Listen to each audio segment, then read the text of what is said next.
नमस्कार. आईची कढाई रेसिपीमध्ये आपल्या सर्वांचं स्वागत आहे. तर चला आपण बघूया पनीरची बर्फी.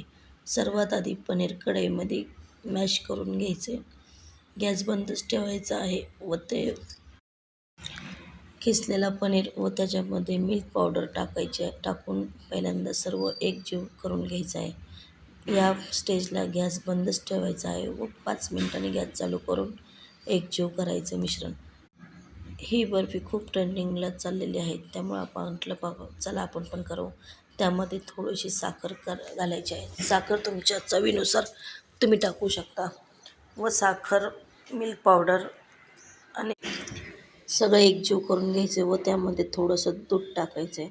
दूध अगदी 1 ग्लास भरून टाकला तरी चालेल व हे सर्व आता गॅस चालू केलेला आहे, त्यामुळे मंद आचेवर सगळं भाजून एकजीव करून घ्यायचं.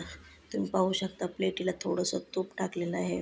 तूप लावून पूर्ण प्लेट तूप लावून घ्यायची व त्यामध्ये आपलं केलेलं मिश्रण तयार केलेलं टाकायचं आहे. खूप छान व बाजारासारखे